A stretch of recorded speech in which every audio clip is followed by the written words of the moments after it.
পেহেলগাঁওয়ে যে ঘটনা ঘটেছে সেই ঘটনায় এবার প্রতিরক্ষা মন্ত্রী রাজনাথ সিং তার বক্তব্য সামনে আসছে। তার কথায় যে ইঙ্গিত উঠে আসছে তাতে একটাই প্রশ্ন সামনে আসছে যে আবারও কি সার্জিক্যাল স্ট্রাইক। সরাসরি নজর রাখবো কি বলছেন প্রতিরক্ষা मନ୍ତ୍ରୀ राजनाथ सिंह। स्ट्रेटजी को या टेक्नोलॉजिकल ट्रांसफॉर्मेशन की हो, दोनों परिस्थितियां आज पहले की तुलना में कहीं अधिक कॉम्प्लेक्स हैं। इसलिए आज जब हम सिक्योरिटी पाथवेज के नए फॉर्मुलेशंस का प्रयास करते हैं या फिर पॉलिसी फॉर्मुलेशन का प्रयास करते हैं तो हमें दोनों एस्पेक्ट्स पर, दोनों पहलुओं पर विशेष ध्यान देने की ज़रूरत है। चाहे शिफ्टिंग ग्लोबल ऑर्डर हो या टेक्नोलॉजिकल चेंजेस, दोनों ने हमारी ओवरऑल सिक्योरिटी सिनेरियो पर डायरेक्ट इम्पैक्ट डाला है। आज हमारी सीमाएं, चाहे वो नॉर्दर्न बॉर्डर हो, वेस्टर्न बॉर्डर हो, ईस्टर्न बॉर्डर हो या फिर इंडो पैसिफिक हो, ये कहीं ज़्यादा वल्नरेबल हैं। हालांकि इन सीमाओं पर चैलेंजेस पहले भी थे, इस सच्चाई को नकारा नहीं जा सकता, लेकिन हालिया परिस्थितियों को देखते हुए यह और ज़्यादा इंटेंस हो गए हैं। लेकिन मुझे आपसे ये बताते हुए बड़ी प्रसन्नता हो रही है कि पिछले 10 से 11 वर्षों में हमारी सरकार ने इन सिचुएशन को न सिर्फ अच्छे से समझा है बल्कि उनके अकॉर्डिंग स्टेप्स भी उठाए हैं। 2014 में माननीय प्रधानमंत्री जी ने के नेतृत्व में हमारी सरकार आई। उस समय ही प्रधानमंत्री जी ने हमें एक विजनरी अप्रोच दी।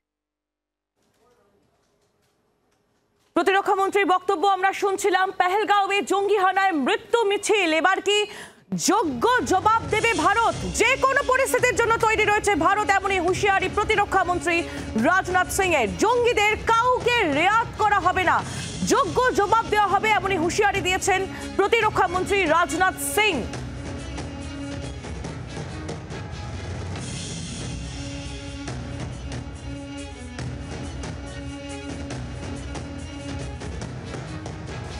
हम उन तक भी पहुंचेंगे जिन्होंने पर्दे के पीछे बैठकर हिंदुस्तान की सरजमी पर ऐसी नापाक हरकतों की साजिशें रची हैं। भारत एक इतनी पुरानी सभ्यता और इतना बड़ा देश है जिसको ऐसे किसी भी आतंकी गतिविधियों से किसी भी सूरत में डराया नहीं जा सकता। ऐसी हरकतों का जिम्मेदार और इसके जिम्मेदार लोगों को आने वाले कुछ ही समय में जोरदार तरीके से नजर आएगा। मैं देशवासियों को आश्वस्त करना चाहता हूं। প্রতিরক্ষা মন্ত্রীর বক্তব্য আমরা শুনছিলাম। জঙ্গিদের কাউকে রেয়াত করা হবে না, কিছুক্ষণের মধ্যেই যোগ্য জবাব দেওয়ার হুঁশিয়ারি দিয়েছেন প্রতিরক্ষা মন্ত্রী। আর তার এই বক্তব্য সামনে আসার পরই প্রশ্ন সামনে আসে, তবে কি আবারও সার্জিক্যাল স্ট্রাইক? যে কোনো পরিস্থিতির জন্য ভারত তৈরি, এমনই হুঁশিয়ারি প্রতিরক্ষা মন্ত্রী রাজনাথ সিং এর। हमारे देश ने अनेक निर्दोष नागरिकों को खोया है। इस घोर अमानवीय कृत्य से हम सभी गहरे शोक और दर्द में हैं। यहाँ मैं भारत के दृढ़ संकल्प को दोहराना चाहूँगा कि टेररिज्म के खिलाफ हमारी जीरो टॉलरेंस की पॉलिसी है। घटना के मद्देनजर भारत सरकार वो हर कदम उठाएगी जो जरूरी और उपयुक्त होगा। প্রতিরক্ষা মন্ত্রী রাজনাথ সিং তার বক্তব্য আমরা শুনছিলাম। সরাসরি আমরা নজর রাখবো নয়াদিল্লির দিকে, সেখান থেকে আমাদের প্রতিনিধি রাজীব চক্রবর্তী রয়েছেন আমাদের সঙ্গে। রাজীব, প্রতিরক্ষা মন্ত্রীর বক্তব্য আমরা শুনছিলাম, একেবারে কড়া হুঁশিয়ারি দিয়েছেন তিনি যে কোনো পরিস্থিতির জন্য ভারত তৈরি এবং আর কিছুক্ষণের মধ্যেই যোগ্য জবাব দেওয়া হবে। কি ইঙ্গিত করতে চাইছেন রাজনাথ সিং?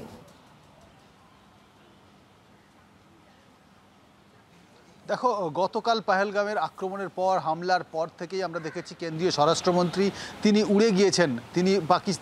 তিনি একেবারে জম্মু কাশ্মীরে গিয়ে অনন্তনাগ গিয়েছেন, সেখানে তিনি জম্মুতে গিয়েছেন, সেখানে একাধিক জায়গায় তিনি কিন্তু ভিজিট করেছেন, এমনকি পহেলগাঁওয়েও পৌঁছেছেন। প্রধানমন্ত্রী নরেন্দ্র মোদী ফোনে কথা বলেছেন। প্রধানমন্ত্রী নরেন্দ্র মোদী আজকে আরেকটু পরেই তিনি ক্যাবিনেট কমিটি অন সিকিউরিটির বৈঠকে বসছেন।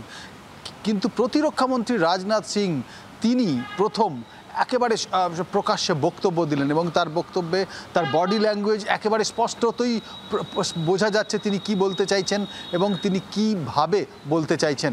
তিনি বলেছেন, আজকে রাজনাথ সিং যেটা আজকে বায়ুসেনার একটি অনুষ্ঠানে উপস্থিত হয়ে সেখানে তিনি গেস্ট ছিলেন, ভাষণ দেওয়ার সময় তিনি বললেন যে পেহেলগামের আক্রমণের বিরুদ্ধে সারা দেশ জোটবদ্ধ রয়েছে। ভারতের যে জিরো টলারেন্স নীতি, সেই জিরো টলারেন্স নীতি কিন্তু এখনও পর্যন্ত অটুট রয়েছে। কিন্তু যারা এখনও পর্যন্ত এই পেহেলগামের আক্রমণে যারা আক্রমণ চালিয়েছেন তাদের কাউকে রেয়াত করা হবে না। শুধু তাই নয়, আর এই হামলার পেছনে, এই আক্রমণের পেছনে যারা ছিল তাদেরও কাউকেই ছাড়া হবে না। এবং শুধু তাই নয়, রাজনাথ সিং জানিয়ে দিয়েছেন যে খুব শীঘ্রই তাদের বিরুদ্ধে ব্যবস্থা হবে। দেখতে পাবে সকলেই কি ব্যবস্থা নেওয়া যায়। একেবারে কার্যত বলা যেতে পারে হুঁশিয়ারি। এই হুঁশিয়ারির মধ্যে কিন্তু একটা ইঙ্গিত রয়েছে পাকিস্তানের দিকে।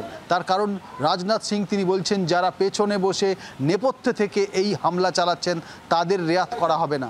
শুধু তাই নয়, তিনি বললেন যে এইভাবে জঙ্গি হামলা চালিয়ে, জঙ্গি আক্রমণ চালিয়ে ভারতকে ভয় দেখানো যাবে না। ভারতের তরফ থেকে প্রথম, সরকারের তরফ থেকে একটা বক্তব্য সামনে এলো। আমরা দেখেছি যে এর আগে যেমনটা আমি বলছিলাম, কেন্দ্রীয় স্বরাষ্ট্রমন্ত্রী তিনি কাশ্মীরে গিয়েছেন, তিনি কাশ্মীরে গিয়ে সেখানে অনন্তনাগে গিয়েছেন, হাসপাতালে গিয়েছেন। আজকে তিনি সেই পেহেলগামের যেখানে গিয়েছেন, যেখানে গতকালের ঘটনা ঘটেছে। প্রধানমন্ত্রী নরেন্দ্র মোদী আজকে ভোরে তিনি পালাম এয়ারপোর্টে নেমেই বৈঠকে বসেছেন, এয়ারপোর্টের মধ্যেই বৈঠকে বসেছেন এবং সন্ধে 6টায় তার বাসভবনে আজকে ক্যাবিনেট কমিটি অন সিকিউরিটির বৈঠক হচ্ছে।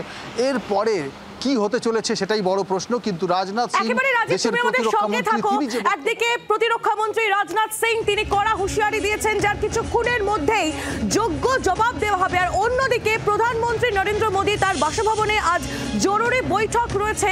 ঠিক সন্ধ্যে 6টায় আজ এই বৈঠক রয়েছে। পেহেলগাঁওয়ে গণহত্যার ঘটনা, আর এরপরই সন্ধ্যে 6টায় প্রধানমন্ত্রী নরেন্দ্র মোদীর জরুরি বৈঠক, কেন্দ্রীয় মন্ত্রিসভার নিরাপত্তা বিষয়ক কমিটির এই বৈঠক যা প্রধানমন্ত্রীর বাসভবনে হবে।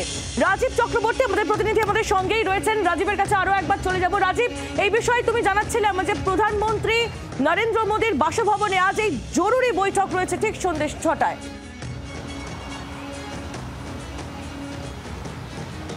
দেখো, এই বৈঠক আজকে সকালে 11টায় হওয়ার কথা ছিল, কিন্তু যেহেতু কেন্দ্রীয় স্বরাষ্ট্রমন্ত্রী তিনি কাশ্মীরে ছিলেন, প্রধানমন্ত্রীর নির্দেশেই যেহেতু তিনি গতকাল সন্ধ্যায় উড়ে গিয়েছিলেন, যেহেতু শ্রীনগরে তিনি দেখা করেছেন, লোকজনের সঙ্গে বৈঠক করেছেন, শ্রীনগরে মুখ্যমন্ত্রীর সঙ্গে বৈঠক করেছেন, অনন্তনাগে হাসপাতালে গিয়েছেন, এমনকি পহেলগামও গিয়েছেন। কেন্দ্রীয় স্বরাষ্ট্রমন্ত্রীর দিল্লি আসার জন্য অপেক্ষা ছিল। তিনি যেহেতু একাধিক জায়গা ভিজিট করেছেন, তিনি ফিরে আসছেন দিল্লিতে, আর একটু পরেই তিনি দিল্লিতে পৌঁছবেন এবং প্রধানমন্ত্রীর বাসভবনে বৈঠক শুরু হবে, যেটি মন্ত্রিসভার নিরাপত্তা বিষয়ক কমিটির বৈঠক।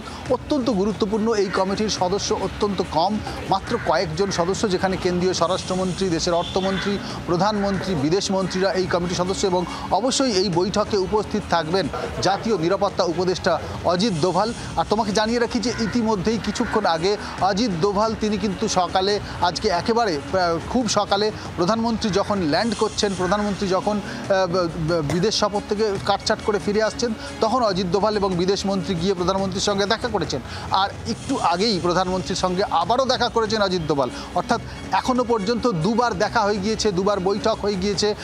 দেশের জাতীয় নিরাপত্তা যে সুরক্ষা উপদেষ্টা অজিত দোভালের সঙ্গে প্রধানমন্ত্রী আবার সন্ধ্যে 6টায় দেখা হবে। অর্থাৎ যে নিরাপত্তা উপদেষ্টা অজিত দোভাল, আমরা জানি যে তার ভূমিকা কি এই ধরনের ঘটনায়।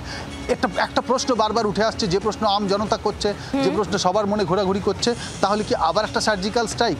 হ্যাঁ, সম্ভাবনা রয়েছে সেরকম একটা সার্জিক্যাল স্ট্রাইকের।